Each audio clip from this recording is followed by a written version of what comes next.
Real issues में एक दफ़ो ॿीहर भली कार। नाज़रीन, हूअं त माण्हू जानदारनि सां इश्क कंदा आहिनि, पर हैदराबाद में हिकु अहिड़ो शख़्स बि आहे जेको बेजान शयुनि सां इश्क करे थो।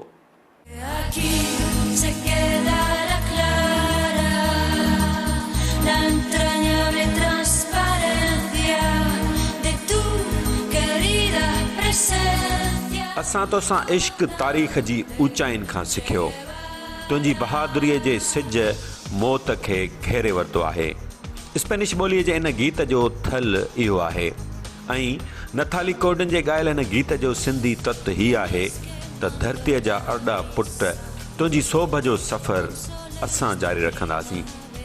दुनिया दिलेरनि जो वॾो क़दुरु कंदी आहे, पर संदन मरण बाद हीउ गीत उन लातीनी गोरिले जे क्यूबा छॾण वक़्तु खेसि भेटा तौरु पेश कयो वियो, जेको जवानीअ में मोटरसाइकिल ते चढ़ी सॼो लातीनी अमेरिका लताड़ींदो हो ऐं मोटरसाइकिल डायरीज़ लिखंदो हो। तॾहिं हू अर्नेस्टो गुआरा हो। मोटरसाइकिल जे उन सफ़र खेसि चे गुआरा बणाए छॾियो।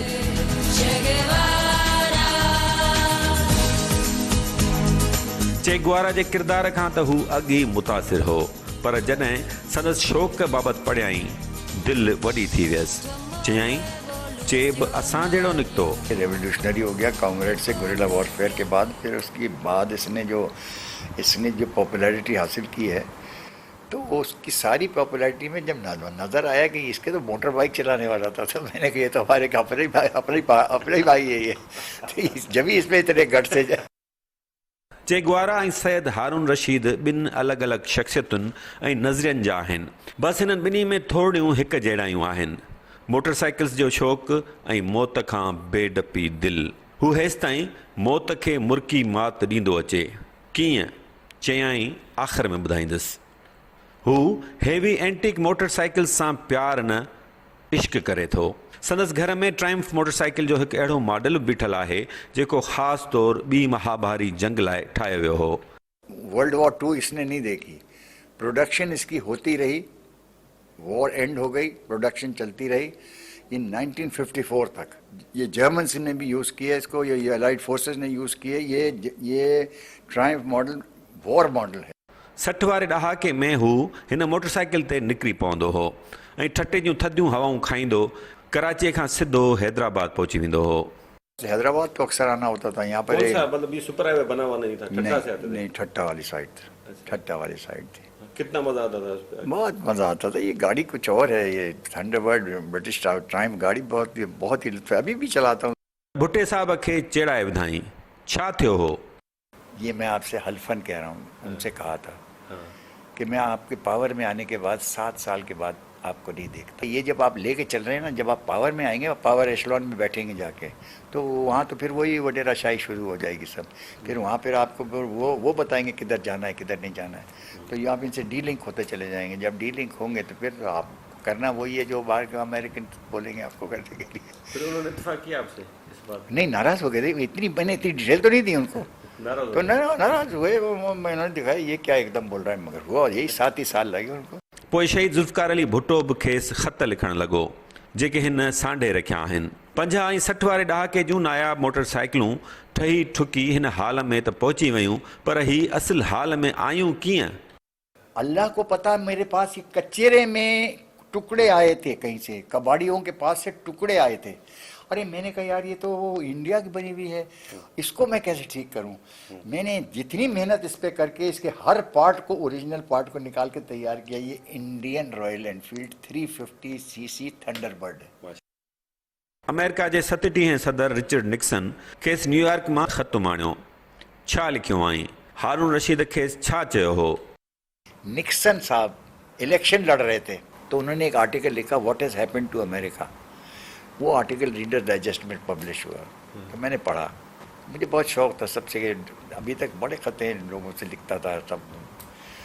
तो मैंने उनको ख़त लिखा कि आपने जो ये लिखा है और आपके जो अब आप कैंपेन में जाएंगे तो आपकी पोजीशन उठती चली जाएगी और आप होंगे, मगर यकीन मानिए आपको ये लोग निकाल देंगे।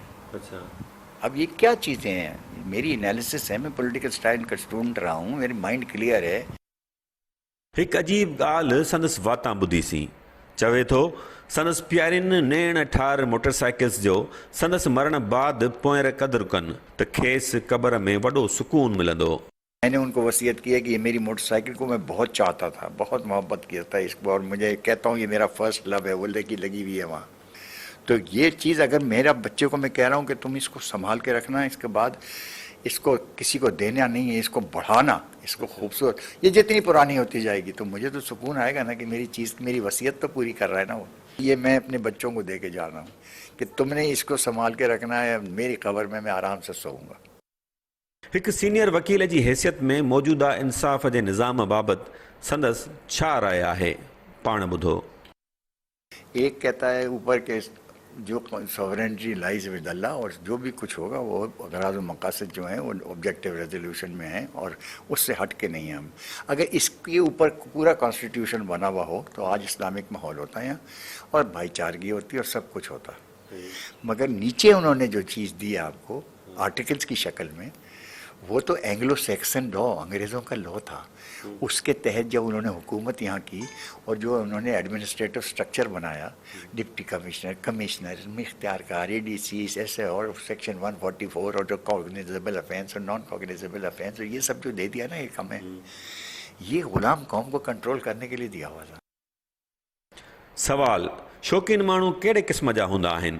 जवाब, मैं समझता हूँ कि एक अच्छा शौक़ जिसके पास भी होगा तो वो अंदर से बहुत अच्छा इंसान है। आवाज़ TV जी टीम ॾिठाई, ख़बर नाहे छो खेसि सिंध जो माज़ी यादि अची वियो। चयाईं, सिंध का एक अपनी हैसियत थी बिल्कुल, और बहुत पुरानी तारीख़ है। और GM सैयद की जब मैं किताब पढ़ता हूँ ना तो उसमें बहुत मवाद है जिससे मैं इत्तेफाक करता हूँ, बहुत सारा मवाद है ऐसा जिससे मैं कहता हूँ, हाँ बहुत बड़ा, मैं इत्तेफाक करता हूँ उनकी बहुत बातों से, और घर में ना इत्तेफाकी भी है तो बहुत सारी चीज़ों पे है। मगर उन्होंने जो आपको जो सिंध के बारे में बताया है कि सिंध की ये तारीख़ है, वो बहुत ही सही है, बहुत ही दुरुस्त है, बहुत अच्छी है।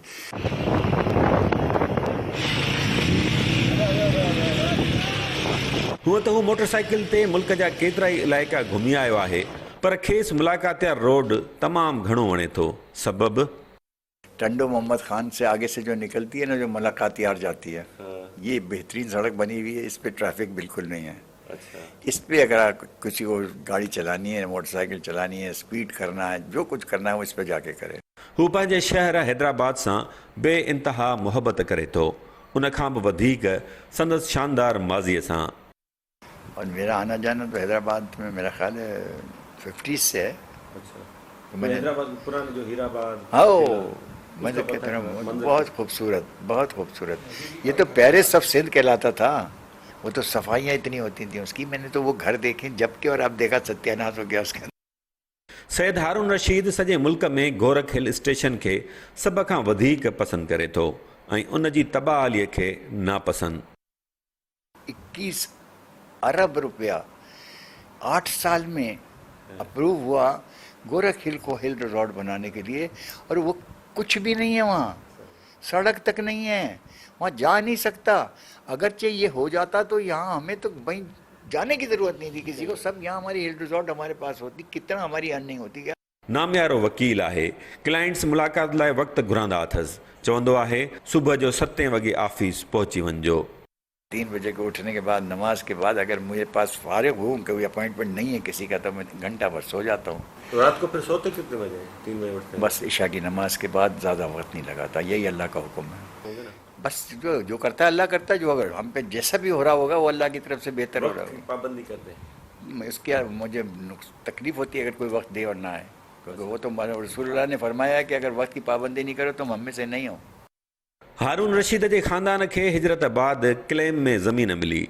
वालिद जे लाॾाणे बाद ज़मींदारी न करण जो फ़ैसिलो कयईं। संदसि हिसे में आयल ज़मीन मां वेठल हारियुनि खे उथारण बदिरां काफ़ी ज़मीन खेनि सस्ते अघ ते विकिरो कयईं। साईं मैं तो इतना ही बताऊंगा कि मेरे पास थी 2000 एकड़, क्लेम में एडजस्ट हुई थी। और जब मैंने डिसाइड किया कि मुझे ज़मींदारी नहीं करनी है और मेरे वालिद का इंतकाल हो गया, इनके बहनों को उनका हिस्सा देना है, तो मैंने उनको इजाज़त ली और जो बैठे थे उनसे कहा तुम दे दो पैसे जितने भी दे सकते हो, जो रेट है उससे थोड़ा सा कम तुम ही लो, तुम्हारी चीज़ है ये। तुम सैयद हारून रशीद चए थो औलाद लाइ कुझु बि करे सघां थो, इरादे जो वॾो पको आहियां, कीअं? मैं सिगरेट और पाइप पीता था जब मेरा पहला बेटा हुआ है, आज से 44 ईयर्स पहले। उसी दिन मैंने अल्लाह से दुआ की थी कि या अल्लाह मेरे बच्चे मुझे सिगरेट पीते हुए ना देखें, और वो जब बड़े हों तस्वीरों में देखें तो कहें आप सिगरेट पीते थे। मैं कहता था बेटा तुम लोगों की वजह से छोड़ी है, और जाओ किसी सिगरेट पीने वाले से पूछो कितना बहादुर छोड़ सकता है या नहीं छोड़ सकता है। माण्हूअ खे रुॻो इरादे जो पको थियणो हूंदो आहे, उसूल पाण पका थी वेंदा आहिनि। वकीलनि जी इलेक्शन हुई, छिकताण पिणु अदालत खेसि इलेक्शन कराइण जो हुकुम ॾिनो। हिन सीट संभाली, इलेक्शन बि थी वई, को कुछो बि कोन। उहो वरी कीअं? पहली दफ़ा है रिकॉर्ड, किसी एक ने शिकायत नहीं की, किसी एक ने काउंटिंग रिकाउंटिंग नहीं कराई, सब ने इसको माना। और मैंने कहा था चाय तक नहीं पियोगे पिलाओगे तुम लोग एक दूसरे को, ये रूल्स हैं। तो किसी ने चाय किसी को नहीं पिलाई। हाणे इश्क जो वारो आहे, कंहिंसां अथसि ऐं कॾहिं खां। हूअं त हू पंहिंजनि सभिनी एंटीक बाइक्स सां प्यार करे थो, पर खेसि असुलु इश्क 1960 मॉडल जी ट्रायम्फ मोटरसाइकिल सां आहे। ये जो गाड़ी है मेरी सबसे फेवरेट गाड़ी है। इसको मुझे मेरे वालिद साहब ने मुझे दिलाई थी 1962 में, 60 का मॉडल था। 0 मीटर ली थी, और उस वक़्त इसकी जो कीमत थी वो 8300 रुपीज़ थी, जो आज ये आपको मिलेगी भी नहीं। और आप मुझे कुछ भी पैसे दे दें, लाखों में दे दें, मैं नहीं दूंगा। और ये नहीं दूंगा, मैं किसी हालत में नहीं दूंगा, कुछ भी नहीं दूंगा। तस्वीर भी लगी है, आर्टिकल लिखा है मैंने कि it is my first love.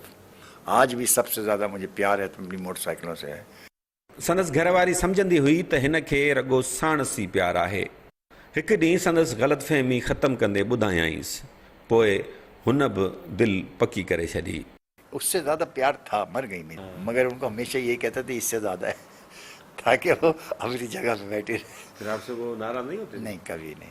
उम्र 84 साल, बीमारी कैंसर, अरसो 15 साल, दवा मुर्की चयाई मुर्क।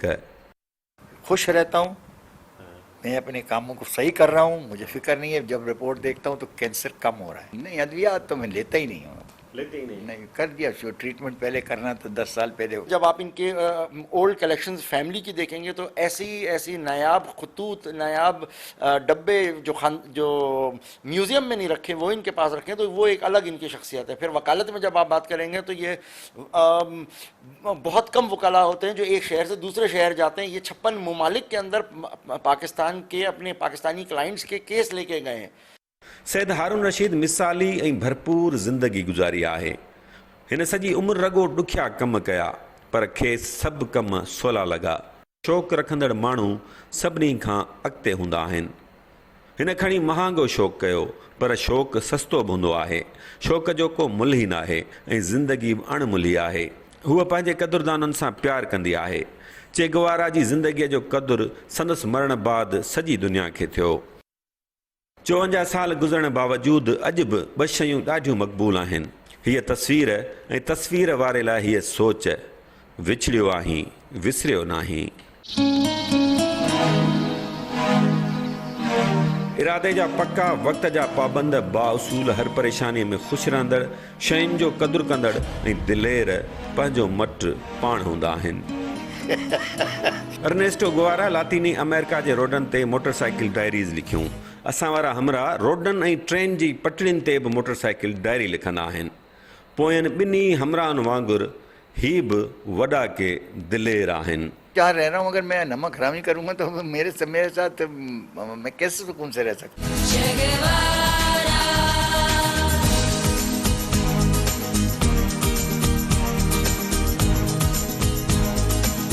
ॿिए सां गॾु प्रोग्राम जो वक़्तु पुॼाणी ते पहुचे थो। मुंहिंजे कैमरामैन यासिर कुरई सां गॾु इरफान अली बुगे खे हैदराबाद मां ॾींदा इजाज़त। अल्लाह निगहबान।